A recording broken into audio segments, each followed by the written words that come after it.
Conversando sobre filosofia, política e artes, tecemos o cotidiano, transmitimos realidades.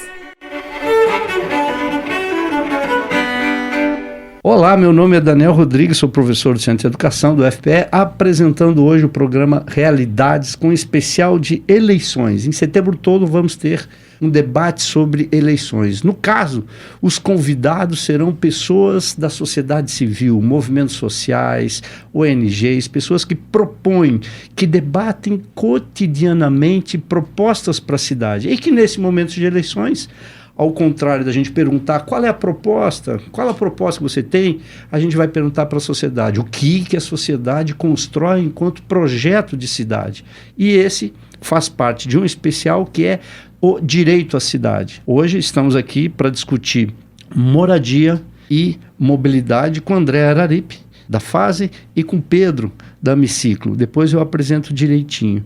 É importante caracterizar que essa rodada de programa, ela está dentro de uma complexidade do mundo hoje que expurga direitos, né? Que expurga direitos e interesses das maiorias, né? Que são sistematicamente marginalizados, impedidos da sua realização plena do direito à cidade. Esse processo de crise, que a gente pode falar como parte do crise do capital, leva hoje a um contexto ainda mais agressivo, né? Porque a gente está vivendo um processo de fascistização, né? O fascismo dominando com uma proposta ultraliberal, né? Poderíamos até chamar de neofascismo, que, mais uma vez, os de baixo sofrem a um processo de concentração de renda, a um processo de restrição de direitos.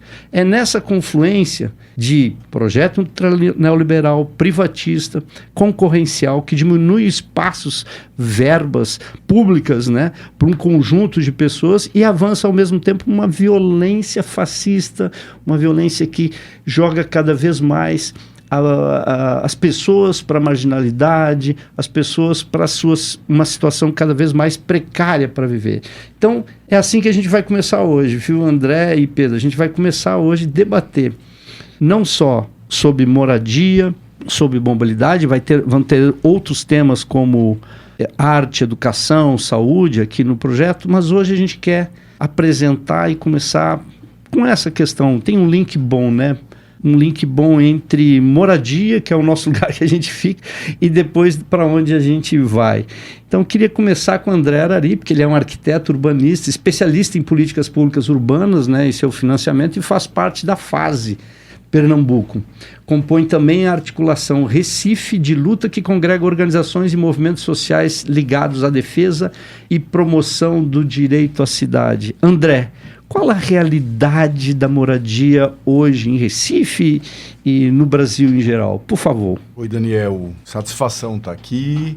Espaço importante, né? Essa inversão que vocês propõem nessa abordagem de tratar de políticas públicas e eleições a partir, né, da opinião, do lugar, dos movimentos, das organizações que vêm se mobilizando e atuando nesse campo. Já merece aqui uma saudação inicial enquanto iniciativa e oportuniza, de fato, um espaço para que a gente possa demarcar, né, o que é esse contexto que a gente tem, desafiador, né? Esse é um tema que, de fato, a gente tem muitos desafios de superação de garantias de direitos, né?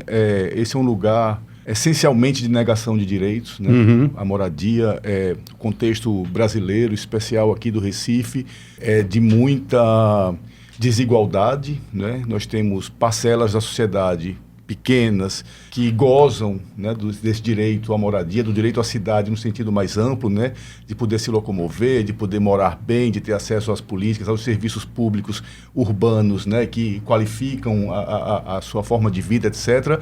Mas a gente sabe que isso é uma parcela residual da sociedade, né? Cidades como Recife, com um grau de desigualdade importante, revelam muito isso, né? Enquanto a gente tem uma massa grande da população que a ela é negado esse acesso, né, a esses direitos. Só para se ter uma ideia, o Recife é uma cidade que, pegando bem o contexto nosso aqui local, né, com 70 mil moradias de déficit, então isso não é um número pequeno. 70 mil. É muita gente que coabita, então famílias que moram, que dividem uma mesma moradia, famílias que se apertam, que são moradias com espaço limitado, limitado, moradias com infraestrutura muito precária de serviços, né? Então, boa parte da nossa população não tem acesso à rede de esgotos, não tem acesso... Quem está falando de moradia aqui, é importante a gente chamar atenção, né? Não está falando exclusivamente daquela casa, do abrigamento, né? Mas toda uma rede, um sistema, inclusive de mobilidade, que, né, a gente vai dialogar aqui também sobre esse tema, mas que completa esse morar na cidade, esse viver na cidade, e que é extremamente desafiador, né? A gente vive numa cidade aqui no Recife, com pouquíssimo acesso, ou boa parte da população com muito pouco acesso a esses serviços, a esses bens, né, coletivos, urbanos, e o desafio que a gente tem apontado, os movimentos, as organizações, é exatamente buscar, a partir de políticas públicas, e a gente acredita que de fato são as políticas públicas que vão prover essa população desses serviços, desses bens coletivos, urbanos. Então, é uma grande agenda que tem, porque, como eu falei, não é apenas a moradia, não é apenas dotar de habitação, né? Mas um conjunto de serviços relacionados à casa em si, né? À unidade habitacional. Então, há uma pauta extensa. Nós nos organizamos, né? Eu construo uma organização, a FASE, que é uma organização não governamental, enfim, que está em 6 estados do país, mas aqui em Pernambuco vem há muitos anos promovendo esse debate e promovendo, organizando a sociedade para que ela possa lutar por esses direitos, né, a moradia e o direito à cidade como um todo, mas a gente se organiza também enquanto uma articulação, um conjunto de organizações. O Recife tem uma tradição importante e que bom, né, de organizações da sociedade civil e movimentos sociais que lutam pelo direito à cidade. Há muitos anos, o Recife tem a referência do Preseis, né, de ter as EIs na cidade, que são territórios que permitem que a população de baixa renda, a população negra, a população pobre, possa permanecer em áreas importantes da cidade, em áreas centrais e centralidades da cidade. Então, evitando a especulação. Especulação imobiliária, a expulsão, que é um desafio, é uma realidade, né? Você falou aí na sua introdução desse aspecto, né, do fascismo, né, na agressividade, mas ele já se revela bastante nas relações da cidade, né, do ocupar, né, o que sobra para essas camadas da população com menos acesso a direito enquanto qualidade de moradia. Mas, enfim, eu quero dizer que a gente tem uma rede na cidade importante. O Recife é uma referência nacional de luta pelo direito à cidade. Nós temos organizações históricas aqui, né, não governamentais, movimentos sociais, e a gente se organiza a partir da articulação Recife de Luta. E a gente vai conversar sobre as propostas, o que vem acontecendo. Eu lembro que você escreveu um texto, inclusive já foi debate no Realidades, um texto muito importante que você caracterizava que as políticas de habitação, né, existente, construção de casas, moradias, conjuntos habitacionais, não dava conta a política de perda, né, de retirada, né? Parece que viaduto é mais importante do que casas, né? Isso você fez um estudo a respeito, não só você, né, publicou, né? Então essa caracterização de que às vezes se apresenta, não, estão construindo casas, mas qual é a política geral que está imperando, André? Uma cidade, é isso que eu estou dizendo, uma cidade que tem um desafio de dar conta de 70 mil moradias que faltam para a população, é a mesma cidade que despeja recorrentemente famílias dos seus locais de moradia. E despeja por motivações as mais variadas. Desde a implantação de um sistema viário, por exemplo, né? Que aí parece que o viário priorizado para o automóvel, né? É aquela estrutura que ocupa muito espaço, as vias que precisam retirar famílias, e como se houvesse uma hierarquização de direitos aí, né? E parece que o direito à mobilidade para quem tem o carro, o automóvel individual é uma prioridade, acima, inclusive, da moradia. Né? Muito então, bem. É isso que a gente vem discutindo. Esse debate muito importante, depois a gente vai discutir, inclusive, as propostas. Mas Pedro da Amiciclo, né? Ele está aqui, que é uma entidade, uma ONG, ele vai falar melhor, né? Muito importante para a cidade, e ele se apresenta como estudante de direito, ciclista diário, ciclista ativista, né, Pedro? Representante da Amiciclo. Pedro, dentro desse contexto todo, por favor. Boa tarde, Daniel. Eu faço parte aqui eu estou representando a Amiciclo, que é a Associação Metropolitana de Ciclistas do Recife. E assim, a realidade para a gente nessa questão de mobilidade, e quando eu falo de mobilidade é importante especificar que eu estou falando de mobilidade ativa, ou seja, é o caminhar, é o pedalar, é aquele que tem movimento, tá? E também inclui transporte público, porque querendo ou não, a gente pega ônibus, a gente tem que ir até o ponto de ônibus e tudo mais, então isso também engloba essa questão. A realidade local, a realidade de Recife é colocar a questão da mobilidade ativa, e nesse caso eu vou puxar um pouco pro ciclista como segundo plano, porque assim, tem questões complicadas no seguinte ponto, não adianta colocar ciclofaixa em toda a cidade se essa ciclofaixa, se esses projetos forem mal executados, né? E teve até um problema agora, né, em Porto Alegre, né, que criou uma baita, e os ciclistas foram reclamar porque estava sendo contrária ao procedimento de andar de bicicleta, colocou carros contra os ciclistas, né, Tem uma questão aí, porque isso gera um efeito contrário. Em vez de incentivar a mobilidade ativa, em vez de incentivar você, por exemplo, que dirige, a deixar o seu carro em casa e ir para o trabalho pedalando e ir no seu dia a dia fazer tudo de uma forma mais ativa, você acaba afastando essas pessoas. Porque eu vou pedalar hoje, quando eu chego, a ciclofaixa está mal projetada, tem buraco, a ciclofaixa, ou melhor, a infraestrutura cicloviária é invadida por veículos motorizados, moto, carro, entendeu? Então, dessa questão, nas questões de dado mesmo, pelos dados que a gente tem até o meio do ano da própria prefeitura, vai aumentar os sinistros de trânsito em 63%. Vai aumentar os sinistros de trânsito, os acidentes todos, né? Então, são questões complicadas, porque trazer essa questão no seguinte ponto, do jeito que ela está sendo tratada, dizer, a mobilidade ativa, a mobilidade de forma geral, ela é um ponto importante a ser discutido e debatido, mas ela não é tratada como um ponto principal. Exemplo disso, a gente tem um transporte público ineficiente. Leva-se muito tempo para sair do ponto A ao ponto B dentro do Recife. A gente tem vias que não cabe mais carro, né? E aqui eu vou fazer um panorama, uma associação válida que a gente está numa cidade que está muito ameaçada pelos efeitos climáticos.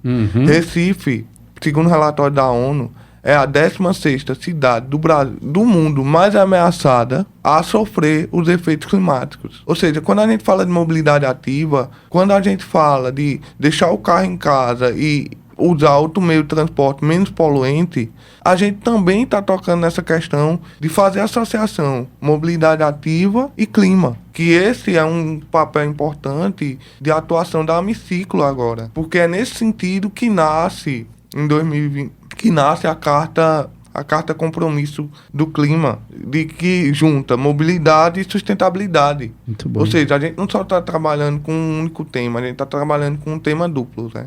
Isso é interessante, inclusive, faltou dizer aqui no programa, a Amiciclo fez uma carta para os candidatos a prefeito, né? Eu queria ler até um trechinho dela, e a vereadoras também, né? Diga, Pedro. Era só esse adendo, né? A gente não só trata o executivo, mas a gente trata o legislativo. Então, aquele que faz lei também, a gente também pensou nesse público, que não adianta nada o executivo dizer, a gente não pode executar porque não tem dinheiro, não tem orçamento. Mas a gente também tratou desse ponto, né? O legislativo também foi acionado e também foi provocado a pensar essa questão. Exatamente. Na carta, até interessante ler a carta, foi um dos motivos, né, do convite, né, que fala da falta de investimento, né, nos transportes, e diz assim, estamos assistindo a uma migração crescente para formas individuais de mobilidade, como motocicletas e serviços de aplicativos de transporte por motocicleta, que apenas intensificam o caos urbano e ampliam a mortalidade nas vias. Veja o seguinte agora, vou abrir aspas de novo, que é importante.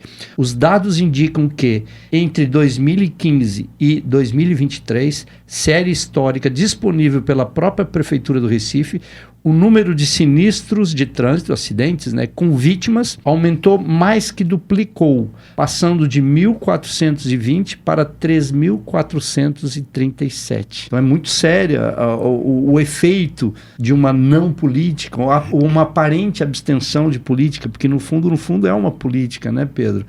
Um ponto interessante da carta é que a gente já abre a carta falando da questão climática. Uhum. Que a gente já deixa bem claro, né, que a gente está vendo uma emergência climática. E é daí, desse ponto, que a gente parte pedindo coisas que no mundo são pensadas. Porque a ONU já pensa questão de redução de mobilidade, de velocidade nas vias. Uhum. Né? E isso é uma coisa que na carta está evidente, sendo que Recife já se comprometeu a fazer isso desde 2021, Uhum. né? Com a questão do plano de mobilidade prevê a redução das vias, de vias de 60 km por hora para 50, que são chamadas as vias arteriais. Exemplos de vias arteriais, a Agamenon Magalhães, a Abdias de Carvalho e a Mascarenhas de Moraes, por exemplo. Elas teriam que ser reduzidas para 50 km por hora. Ou seja, é uma questão que eu brinco e sempre quando eu digo assim, quando a gente fala de mobilidade, a gente nunca fala de mobilidade sozinha. A gente sempre fala de mobilidade incluindo um pertencimento à cidade. Eu não digo nem direito à cidade, eu digo pertencer à cidade.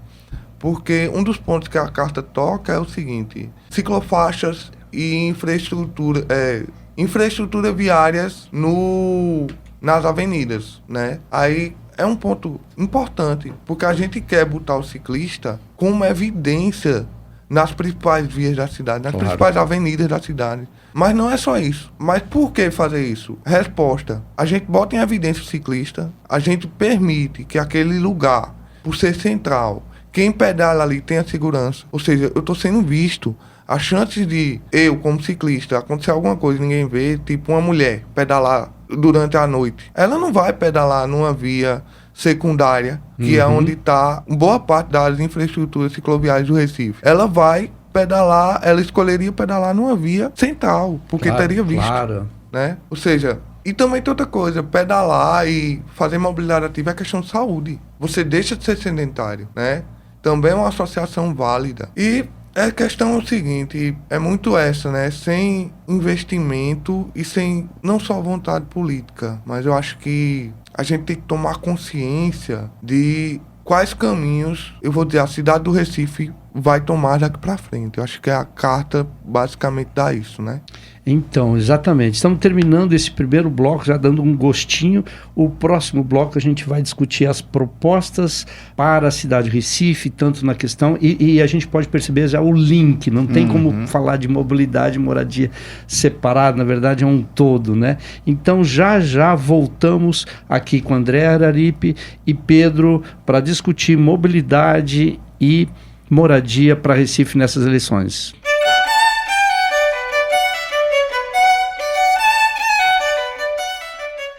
Em breve seguiremos tecendo realidades. Voltamos ao Realidades, hoje aqui com André Araripe e Pedro Silva, falando sobre mobilidade e moradia. Como é que se construiu essas propostas? Pedro, vou começar por você, Pedro. Como é que foi construída essas propostas que redundou na carta, que redundou nesses projetos? Quem participou dessa construção? Vocês foram buscar onde essa inspiração? A proposta... A forma de construção da carta ela é sempre coletiva. Geralmente a gente faz o seguinte, a gente vai lançar a carta, abre forma de participações para outros coletivos contribuírem com a carta. Mas geralmente quem contribui com a carta são os próprios participantes da Amiciclo, sabe? Porque por ser uma questão ampla, a gente aceita de fora, mas a gente sempre procura trabalhar e enxergar as coisas do nosso modo. Eu acho que é muito isso. E para fazer a carta, a gente sempre se baseia em dados científicos, em dados gerais, trazidos tanto pela própria ONU, trazidos pelos dados cedidos da própria prefeitura, pela questão questão orçamentária, porque dentro da carta a gente também está tratando de orçamento, entendeu? A gente analisa as leis orçamentárias para se basear, para ver como é que tá, para ver onde a prefeitura investiu e como ela investiu o recurso público, né? E se aquele recurso público atende à questão de mobilidade, e se aquele recurso público atende às questões relacionadas ao meio ambiente e clima, tá entendendo? É sempre um projeto que ela bebe de muitas fontes, né? Ela não só bebe de uma única fonte. É muito interessante o processo de construção e, assim, dá muito trabalho construir uma carta. Imagina. Aqui nas propostas, por exemplo, uma interessante, você falou em orçamento, né, que diz assim, investir no mínimo 85% dos recursos destinados à mobilidade nos modos ativos e coletivos de transporte, bem como na segurança no trânsito nos próximos 4 anos, né? É a localização do sujeito, né? O sujeito não é mais aqueles que dominam historicamente a cidade, mas aqueles que necessitam, que estão historicamente excluídos de alguns direitos, apesar de compor, apesar de fazer todo esforço, não tem como evitar a mobilidade, né? A pessoa anda, ou a pé, ou de bike, ou de ônibus, ou de metrô, de alguma forma ela se movimenta, né? Mas essa inversão aqui no investimento que eu gostaria que tu falasse um pouquinho, como é que dá essa lógica, né? No mínimo 85%. A lógica, os 85% saíram de um dado curioso, porque foi feita a pesquisa que 85% da população do Recife se locomove usando meios ativos. Ou seja, é 85% da população. Quando a gente estava escrevendo a carta, a gente pensou, por que não exigir a mesma porcentagem da população que usa meios de transporte ativos e transporte público como investimento, né? É inverter o papel mesmo, é fazer as pessoas pensarem fora da caixinha de que, o carro é minoria, ele é quantidade porque ele ocupa muito espaço. E ter 85%, a percepção é ter 85%. A percepção né, é ter 85%. E assim, a gente trabalhar com a ideia de que a cidade foi feita para o carro, porque a realidade posta é essa. As cidades foram feitas para o carro. Mas uma coisa que eu fiquei pensando e estava pensando esses dias aqui, eu como ciclista, eu sou dono do meu caminho. Eu conheço a cidade e eu sei dono do meu caminho. Se tiver alguma coisa no meu caminho, eu posso desviar e pegar outros caminhos. Vocês, quem anda de carro, por exemplo, não pode fazer isso. Porque eu, por incrível que pareça, pego engarrafamento no ciclista, porque por questões, não é certo andar em calçada e eu não faço isso, sabe? Eu procuro evitar o máximo. Então, eu pego engarrafamento, eu sei os pontos que tem engarrafamento, sabe? Assim, é muito isso, é ser dono da própria cidade. E quem faz mobilidade ativa é dono da sua própria cidade. E aí essa lógica de inverter para a maioria. Isso também, André, acho que a gente, nessa construção desses projetos, tem a ver com sujeitos sociais, né? Maioria, minoria, classe dominante, classe dominada, negros, brancos. Como é que se dá isso também na construção dos projetos para moradia, André? Então, Daniel, é interessante que a gente vai refletindo aqui e o que vem logo à mente é isso. Primeiro, essa necessidade de que esses grupos que são excluídos do acesso ao direito, grupos marginalizados, essencialmente a população negra da cidade, periférica, favelada, ela precisa se posicionar em momentos como esse, né? O que não acontece com as elites, né? As elites já têm seus canais próprios, né? De acesso, de pressão, de, né, promover essa incidência junto aos poderes públicos para que as suas necessidades sejam atendidas. Então, esse instrumento que nós, dos movimentos sociais, das organizações não governamentais, utilizamos, né, de elaborar cartas, de fazer pressão, de cobrar compromissos, tanto dos postulantes ao Poder Executivo, né, e das postulantes também ao Poder Legislativo, é muito no sentido de, primeiro, dar visibilidade ao que de fato são essas demandas. Elas são muito invisibilizadas, na grande maioria, e estou falando do direito à moradia, mas dos direitos de uma forma como um todo. Isso é necessário que se faça isso, e eu queria mais uma vez falar o quanto é oportuno esse debate aqui nesse momento, considerando que nós estamos tratando de uma eleição municipal. Né? É a municipalidade que executa, em última instância, esses programas, essas políticas públicas, sejam de moradia, de mobilidade, né, do direito à cidade como um todo. Então, por aí a gente já teria uma importância de fazer esse debate. Mas, para além disso, nós estamos vivendo um momento no país, aí é conjuntural do país mesmo, de reconstrução de um conjunto de políticas que durante os últimos 6 anos tiveram apagadas, né? Especialmente as políticas ligadas ao direito à cidade. Nós passamos por um processo de desmantelamento, acho que a melhor palavra é essa mesmo, né? Da estrutura de políticas do direito à cidade. O aparato institucional foi dissolvido, né? Nós ficamos 6 anos sem ministério, sem secretarias executivas, sem orçamento específico, sem programas de moradia robustos, etc, etc. Então, a gente está há 1 ano na reconstrução desse processo. Então, é muito importante, e a gente está demarcando isso nos documentos que a gente tem cobrado, claro, tem apresentado, né, aos postulantes aí, aos cargos, especialmente aqui no Recife, através da articulação Recife de Luta. Nós estamos concluindo agora também a nossa carta para as eleições agora de 2024, cobrando, sobretudo, que o município se adeque a esse novo redesenho da política nacional para as cidades. E aí eu vou dar aqui alguns exemplos, né? Foi reinstaurado o processo das conferências das cidades. Nós estamos há anos sem realização de conferências das cidades. Sim. Um espaço importante, onde a partir do município, depois nos estados, na União, a gente formata qual é a política pública relacionada às cidades, à moradia, à mobilidade, ao saneamento, né? Enfim, às infraestruturas urbanas, e isso estava sem nenhum debate, parado. Então, o prefeito ou a prefeita que toma posse no dia 1º de janeiro vai executar a Conferência Municipal das Cidades em todo o país, né? Então, até o 1º semestre, esse ciclo de conferências vai estar realizado, o Conselho Nacional já foi restabelecido, aqui no Recife a gente precisa instaurar esse processo, então essa já é uma tarefa que a gente está cobrando, que haja um processo de conferência no Recife, transparente, democrático, com participação. Mas outras políticas também, sendo bem objetivo, por exemplo, política de moradia, né? A reinstituição do programa Minha Casa Minha Vida, sim, agora com novas modalidades, né? O município do Recife, por exemplo, e outros municípios metropolitanos do estado precisam aderir a essa política, que requer contrapartidas municipais. Então, há novas modalidades, o retrofit, que é reformas de edifícios antigos, nas áreas centrais que estão abandonadas, sim, muito característica do Recife. Sim. Então, hoje a gente tem uma modalidade de Minha Casa Minha Vida retrofit, que financia esse tipo de requalificação de edificações com destinação para moradia em áreas centrais. E isso casa diretamente com o tema da mobilidade. Claro. Veja, eu tenho um centro de cidade provido de infraestrutura urbana, ociosa, eu tenho saneamento, eu tenho iluminação, eu tenho um nível de segurança, etc, etc. Montada toda uma rede de infraestrutura urbana que está ociosa. Vazio. Próximo. Então, isso facilita a mobilidade.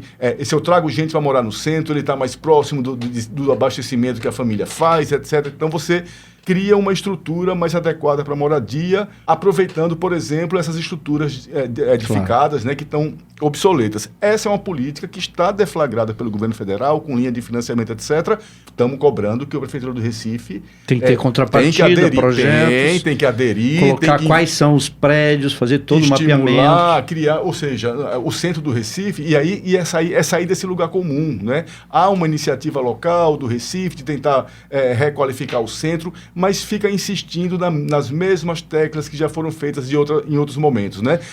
Trazer empresas de tecnologia, é importante, mas isso à noite esvazia o centro. No fim de semana continua vazio o centro. Sim. Então, a solução para o centro é moradia. Sempre moradia, e né? Moradia com diversidade de moradias, de renda, de faixas, né? Tem que ter moradia para a classe média, tem que ter moradia para a classe trabalhadora, tem que ter moradia para quem está ocupando áreas de risco que precisam, nas áreas centrais, em áreas ribeirinhas, aqui no Coelho, no Coque, muitas áreas próximas no centro da cidade que precisa, de fato, né, ser implantado um programa de adaptação que tire essas famílias dessas áreas de risco, mas que elas sejam reassentadas próximas dos seus locais atuais de moradia, e essa é uma alternativa. Essa é uma pauta que tem que estar na ordem do dia da próxima gestão. Agora, essa questão da moradia, você falou, habitação popular, etc., esbarra, não só no Brasil, mas no mundo, numa coisa chamada especulação especulação imobiliária, né? São Isso, grandes isso, interesses. É que tu falou assim, não, porque projetos, quais porque não é simplesmente vontade, né? Tem interesses. Quais seriam um dos nós, ou nó, a partir dessa análise que existe outros interesses que não têm vontade de, por exemplo, placar um projeto, Isso. como que você colocou? Não, certamente uma condicionante assim necessária é financiamento. Então eu trouxe esse tema exatamente por nós termos hoje uma oportunidade de financiamento, está colocada pelo governo federal, com um arranjo de financiamento estabelecido, que requer que os municípios façam adesão. Então, tem um pontapé de vontade, né, política necessária. Tem uma necessidade também de se entender que a cidade, quanto mais estratificada, quanto mais guetificada, né, com ilhas de classe média, ilhas de excelência na cidade, ela torna-se uma cidade cada vez mais violenta, menos utilizada para mobilidade ativa. Então, é necessário, sem sombra de dúvidas, 2 componentes: financiamento e mudança de concepção. A gente precisa mudar a concepção. A gente não pode continuar... E aqui eu vou dar um exemplo para esse discurso de arquiteto, né? Mas é muito isso. Tem uma coisa que a gente chama edifício pódium. É esse edifício que tem o térreo, o primeiro e o segundo andar com a grande garagem. Os edifícios do Recife, que terminam formando uma muralha para a rua e aquela torre sobe lá em cima. Esse é um tipo tipo de edificação que precisa mudar. É concepção. Né? Eu tenho que ter edifícios onde o térreo seja aberto para a rua, né? Porque isso facilita o acesso, melhora a segurança, melhora, né, a fluidez na rua, e isso dá uma sensação de segurança e de habitabilidade com muito mais qualidade. Então, é necessário mudar a concepção, e aí na política pública, eu não estou falando do mercado, estou falando especificamente na política pública, a gente tem que mudar a concepção de pensar a moradia na cidade. A cidade não pode ser segregada. E aqui eu queria trazer um outro componente importante, que é desafiador, e a gente está pautando isso nas nossas cartas, nos nossos posicionamentos para os candidatos e candidatas agora em 2024, que é essa questão da resiliência climática. Esse é um tema que é muito importante, é um tema que está na ordem do dia. O Recife é uma cidade extremamente ameaçada, mas a gente não pode usar o tema da adaptação climática para promover mais higienismo na cidade. Como exemplo? É verdade que tem famílias que estão em áreas de risco. Elas precisam sair de áreas de risco. Mas eu não posso retirar essas famílias de uma forma que eu esteja expulsando elas da cidade, né? Com baixos valores de indenização, sem ofertar uma opção de moradia adequada, ou seja, um reassentamento dessas famílias. E aí o desafio que a gente tem colocado para essas candidaturas que vêm agora e para o parlamento municipal que vai ser constituído nós precisamos estar fortemente vigilantes em relação ao programa Promorar. É um programa que tem de adaptação climática aqui para o Recife, 2 bilhões de reais de investimento, já passaram 2 anos, os próximos 4 anos. Então, a próxima prefeita ou prefeito do Recife vai executar esse programa, e é um programa que prevê a remoção de 3 mil famílias de área de risco. Muito delicado. É muita gente, isso é importante, tem que tirar as famílias de área de risco. Sim. Mas você não pode, com indenizações precárias, não é? Apenas com um recurso pequeno, você tirar essa família do seu local, porque ela vai ocupar uma outra área de risco, né? Então, muita vigilância para não transformar essas áreas em higienização, ou seja, tirar pobre de imagem de rio, que eu quero valorizar aquela área. A pressão do mercado é grande. Essa história da antiga, né, do século passado, né, da Liga contra o Mucambo, né? Parece que é um déjà vu, né? Ou seja, sempre a luta das populações e se manter né, nas áreas habitáveis, né, André? E aí, Daniel, me permita, mas eu acho que eu não posso deixar de falar aqui que uma outra plataforma nossa nós temos que garantir a permanência das áreas ZEIs no Recife. Sim. Essa é uma diferença. O Recife Você pode explicar as ZEIs, que é importante? As ZEIs são zonas especiais de interesse social, são pedaços da cidade que foram ocupados historicamente por população que não tinha acesso à moradia, e que no Recife também foi bem vanguarda no país, o Recife, graças aos movimentos sociais, às organizações, etc., que garantiram uma legislação na cidade que garante a permanência dessas famílias nesses locais. Então não é à toa que no Recife, em todo bairro tem uma favela. Isso pode ser visto como ruim, mas isso tem uma positividade importante, uma resistência, né? A cidade é para todo mundo, é para todas as classes, é para todas as cores, né? Então, ou deveria ser, né? Então, às vezes, ela permite, em alguma medida, a permanência dessas famílias. Então, A nossa plataforma em relação às EIs, permanência das EIs como estão, sem ameaças, não pode tirar as EIs para fazer ponte, como foi feito lá no Monteiro, nas EIs Vila Esperança. É necessário investimento, porque essas EIs, tem EIs que já tem 30 anos, 40 anos aí que estão instituídas, e as EIs continuam sem nenhum plano urbanístico ainda, sem nenhuma ação de urbanização. Ampliação então, também? Permanência, qualificação e ampliação do número de EIs. Algumas áreas que ainda não têm essa segurança jurídica, né, de permanência fundiária, etc., alguma segurança fundiária, é necessário que a próxima gestão invista fortemente nisso. É muito importante. Agora eu vou falar com o Pedro. Pedro, tem uma proposta aqui muito interessante que eu queria que tu comentasse, que a gente já estava levantando, que está relacionado com esse domínio da cidade para o conjunto, né? E que a gente olha assim sempre com muito desdém, né? A responsabilizar-se pelas calçadas nas vias com transporte coletivo, né? Fazer a ampliação e a manutenção dos passeios públicos, bem como dobrar as metas do projeto Calçada Legal, de maneira progressiva ao longo do próximo mandato, priorizando a execução nas vias por onde passa o serviço público. Nosso tempo já está esgotando aqui, né? Mas eu deixo assim para você fazer esse comentário para a gente poder pensar sobre essa unidade entre mobilidade, entre o respeito ao pedestre também, né? Acho que levanta a questão da calçada não só para o ciclista, não só para a mobilidade, mas como pensar o ser humano de uma maneira total aqui. Voltamos já já.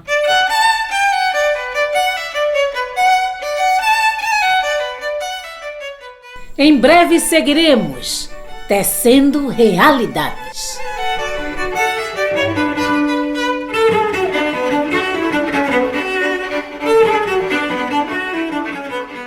Voltamos aqui, ficou pendurada aqui no cabide a pergunta da proposta sobre calçadas, e tem outras, né, Pedro? Por favor, essas propostas aí, você pode fazer um comentário? Posso. A questão da calçada é justamente permitir que as pessoas se locomovam pela cidade, já que ela também não pode andar na via porque corre o risco de ser atropelada por um veículo. Então, nada mais justo do que requalificar as calçadas do Recife, que são horríveis para quem anda, para quem caminha e para quem tem mobilidade reduzida, pessoas com deficiência e uma pessoa idosa, por exemplo. É terrível. Não tem como andar nas calçadas do Recife. E a gente frisou o ponto do Calçada Legal, porque é um programa que vem dando certo. É um programa que consegue chegar nas periferias da cidade. Então ele precisa ser ampliado. Ou seja, a ampliação desse programa, de forma geral, para toda a cidade, é um ganho imenso, porque permite você se locomover pela cidade, tá? E a outra proposta que a gente traz é a questão de faixas exclusivas para ônibus. A gente colocou até um adendo. Onde tem ônibus. Claro. Porque não adianta colocar a faixa exclusiva de ônibus numa avenida ou numa rua, numa avenida, né? Porque é grande, numa avenida que não passa, que não tem fluxo de ônibus. Uhum. Ou seja, é justamente priorizar e colocar a mobilidade ativa, ou melhor, colocar a mobilidade como pauta central. Porque é um problema central da cidade. Ninguém consegue se locomover dentro do Recife. Do centro para a zona sul, do centro para a zona norte. Porque você tem duas escolhas. A realidade é o seguinte: ou você fica preso no engarrafamento dentro do seu carro, ou você pega um transporte público ineficiente, ou você pega um metrô que dia assim quebra, no outro também. Ou seja, eu sei que quando a gente fala de transporte metroviário, não cai no colo da prefeitura ou do município do Recife. Mas é um ponto a se pensar, porque você tem que pensar o todo. Você não pode pensar essa questão isolada, né? Porque quando a gente pede, por exemplo, um dos pontos que a gente pede é ciclofaixas nas avenidas. Mas uma coisa que as pessoas não pensam é que se na Agamenon Magalhães tem uma ciclofaixa, a via também deve receber acalmamento de trânsito, ou seja, a velocidade da via tem que ser reduzida. Porque isso tem que permitir também que naquele local seja possível as pessoas se locomoverem, né? Porque o ciclista está no canteiro central, na ciclofaixa, mas uma hora ele vai precisar sair para atravessar a via, para pegar, para seguir seu caminho, né? Um ponto que a gente precisa também salientar, que a infraestrutura cicloviária, de certa forma, ela tem que ser prioridade. Ou seja, eu recapeei uma rua, eu troquei todo o asfalto da rua, a infraestrutura cicloviária que passa naquela rua não pode demorar de 6 meses a 1 ano para voltar, não. Ela tem que voltar ela tem que voltar assim que terminou de recapear a rua. Terminou todo o trabalho, a prefeitura fez todo o trabalho seguinte é recolocar a infraestrutura que ali existia. Assim. Tá entendendo? Esse é um ponto importante. Acho que o que fica da questão é o seguinte: a gente está vivendo uma emergência climática. Recife é uma das cidades mais ameaçadas do Brasil em relação a isso. Então, vai sofrer os efeitos. Recife está alagando sem chover, minha gente. Isso é um ponto. Não está precisando chover para Recife alagar, não. Diante disso, diante dessa realidade, a gente precisa repensar a questão da mobilidade, né? Porque pela questão da mobilidade, pelo aquele que pega ônibus, não tem o status que o carro tem, que a moto tem. Não, eu tenho um bom carro, não, venci na vida. É um status que o automóvel dá. Então isso tem que começar a ser repensado, né? O brasileiro tem que deixar de, aqui no Brasil, usar o seu carro para se locomover para todo lugar. E quando vai para fora do país, usar transporte público. E elogiar o transporte público existente lá fora. A gente precisa aplicar a realidade mundial, a realidade de fora, de repensar e de priorizar o transporte público e coletivo aqui para a nossa realidade, a nível local e a nível nacional também, né? Não adianta nada você colocar essas questões. E um ponto importante que eu acho que eu vou frisar aqui. Está em discussão um projeto de lei para colocar para o Estado ser responsável a construir ciclovias, infraestrutura cicloviária nas rodovias, por exemplo. Mas aí é que tá, um ponto do projeto diz o seguinte, que vai ser obrigatório, vai se construir a infraestrutura em locais que tenha alto fluxo de ciclistas, nas rodovias onde tem alto fluxo de ciclistas. Mas a questão não é essa. Não é o fato de... Não é a demanda que tem que gerar a infraestrutura. É a infraestrutura que tem que gerar a demanda. Ou seja, nesse caso, o poder público precisa construir infraestruturas adequadas que permitam às pessoas se locomoverem de forma ativa. Então, precisa, nesse caso, de boas calçadas para que as pessoas andem. Precisa de uma infraestrutura adequada para que as pessoas pedalem. Precisa de um transporte público eficiente para que as pessoas deixem os seus carros em casa. Perfeito. E vão de ônibus para onde quiserem. E também a gente tem que pensar uma questão de que mobilidade, o direito de ir e vir, a gente está discutindo isso, direito de ir e vir aqui. Primeiro ponto. Segundo ponto, direito de ir e vir também tem que ser ligado à questão de lazer, minha gente. A gente precisa entender essa questão, né? Não adianta eu linkando com a questão da moradia. Não adianta eu desapropriar uma pessoa que mora basicamente numa periferia, mas mora perto do centro, e colocá-la a 10 quilômetros de onde ela morava, sendo que agora, para ela chegar no trabalho, que antes ela levava 15 minutos, meia hora, porque morava de forma precária, mais perto, num percurso que ela vai demorar 2 horas para chegar. Tá entendendo? Essa é a lógica, né? E não precisa ser muito... Não precisa ir muito longe para ter essa lógica. Essa é a minha lógica pessoal. Exemplo, de ônibus, eu moro no IPSEP. De ônibus, eu levo 1h20 para chegar no estádio. Ou na faculdade. Aqui, do lado do 3 de maio. De bicicleta, eu levo 27 minutos. Então, essa questão é o seguinte: a gente precisa repensar os modos de locomoção e de uso da cidade. Agora esse repensar tem a ver com as nossas heranças também, né? Que você falou aí, a nossa herança das diferenças sociais, elas têm que ser demarcadas, né? Do racismo também, né? Então, no Brasil, você tem que dizer, né, que não é um pobre coitado, né? Você tem que... Toda uma política racista, que a gente pode dizer, de separação. qualificação. Quando tu vai lá fora, você não está nessa mesma qualificação. Tem a ver também, né? Essa ideia do ir e vir, que é um grande direito burguês, né? Que nós queremos também, né? Para alguns é possível, né? Então, tem essa questão do repensar, tem a questão da nossa tradição ainda de exclusão. Da desconstrução, Daniel. A gente tem disputado uma narrativa importante, essa da adaptação climática. Sim. Porque a gente precisa de um modelo de adaptação antirracista. Sim. Ele não pode reproduzir o que historicamente vem sendo feito, né? Quer dizer, historicamente, a população negra, sobretudo a população indígena que está nas cidades, etc., é atribuído, é renegado aquele espaço com menor qualidade, com menos infraestrutura, com mais ameaça climática, historicamente. Não é de agora, não é de mudança climática, não. As pessoas estavam nas barreiras, as pessoas com ameaça de desmoronamento, estavam nas áreas ribeirinhas com ameaça de inundação, de alagamento, de enchentes, historicamente. Então, não são as mudanças climáticas que estão colocando essa população nesse processo, nessa situação. Claro que há, e ninguém aqui, não há nenhuma perspectiva negacionista aqui, né? A ciência mostra, né, o avanço, né, a concentração de alguns eventos climáticos de forma mais severa, etc., que ampliam o risco dessas populações que já estão nesses lugares vulneráveis. Mas para a gente reverter isso, é preciso que a gente tenha uma estratégia de adaptação que seja antirracista, ou seja, ela parte do princípio que essas populações que historicamente tiveram essa negação de direitos precisam de uma reparação urgente. E a reparação não se dá com remoção, deixando a pessoa ao Deus dará, né? Deixando a pessoa à sua própria sorte.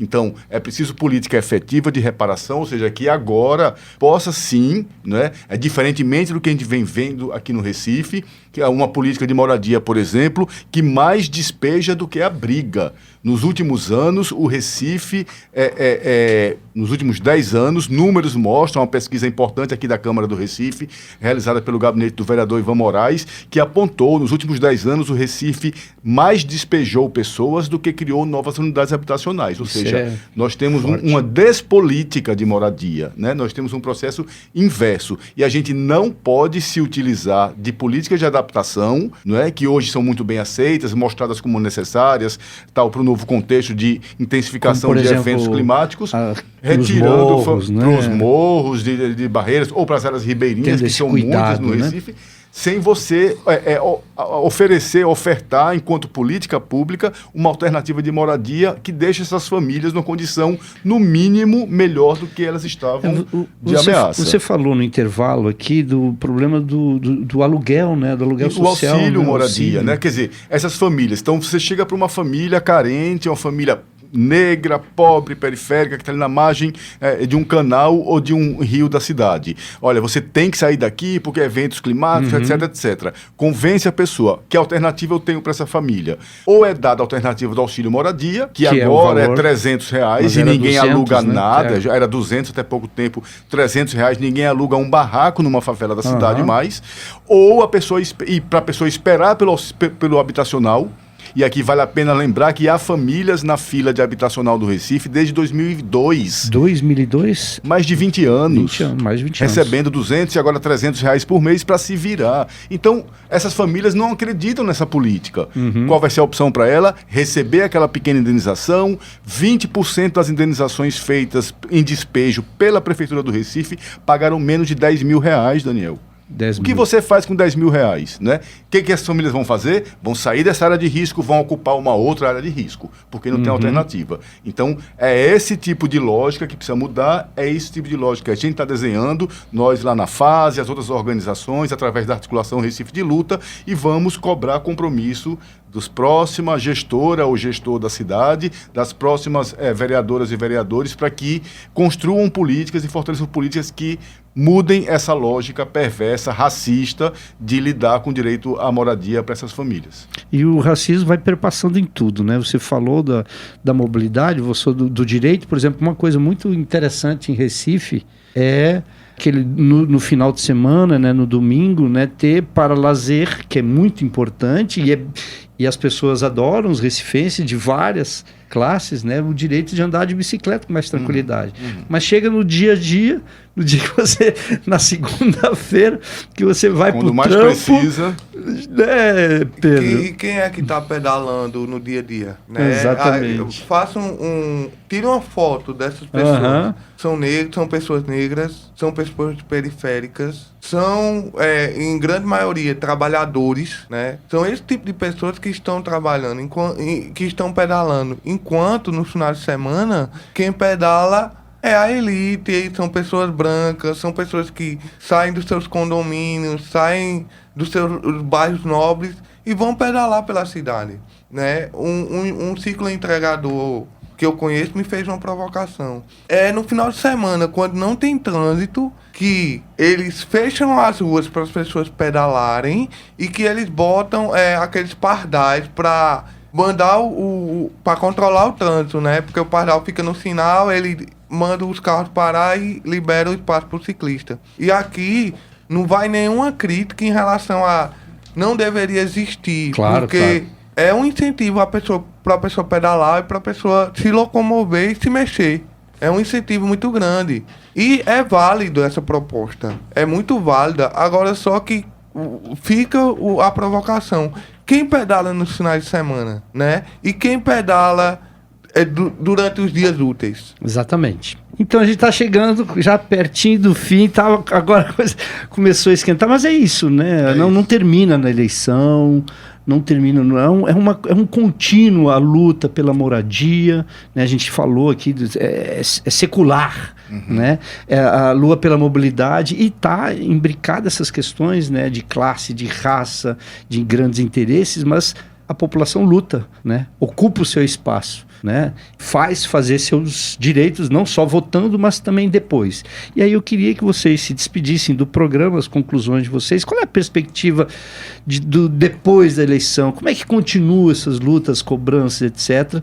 E encerrando o nosso programa. Vou terminar começando com Pedro, do Amiciclo. Um prazer estar aqui com vocês do Amiciclo e aí com o Pedro. Quais seriam as suas considerações finais do nosso Realidades, Pedro? Primeiro, eu gostaria de agradecer o espaço e dizer que depois das eleições continua a luta, porque o Amiciclo continua incidindo e fazendo o seu papel para colocar as questões de mobilidade ativa onde elas deveriam estar, que é no foco e que é no centro do debate, sabe? Eu acho que depois das eleições, né, terminou as eleições e desarmou o palanque, o próximo papel da carta é cobrar e acompanhar a execução daqueles que assinaram a carta, daqueles que se comprometeram.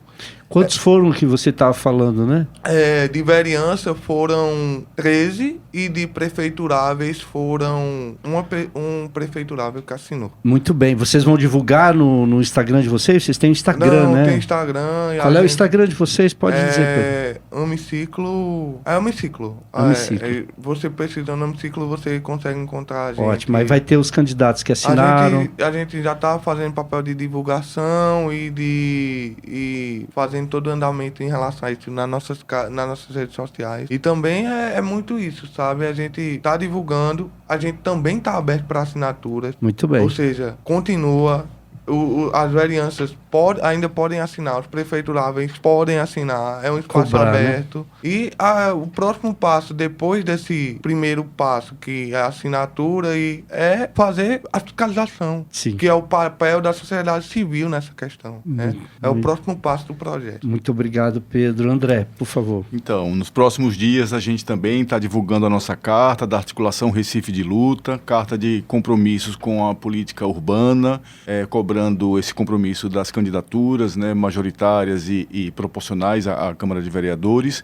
E é isso, esperamos a adesão, o compromisso e na sequência a gente vai para dentro da Câmara, vai ocupar as comissões especiais que tem na Câmara, vai discutir lá com quem está na Comissão de Orçamento, quem está na Comissão de Mobilidade, de Urbanismo, de Habitação, de Moradia na Câmara de Vereadores, vai cobrar no dia a dia, vai chegar fortemente na Conferência das Cidades do Recife, que vai ser no primeiro semestre, semestre.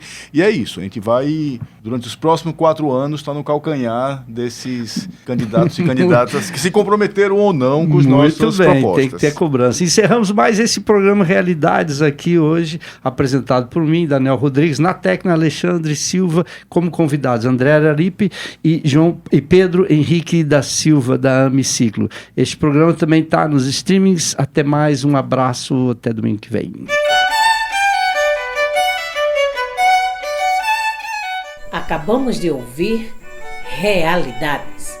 Oferecimento Proeste, UFPE.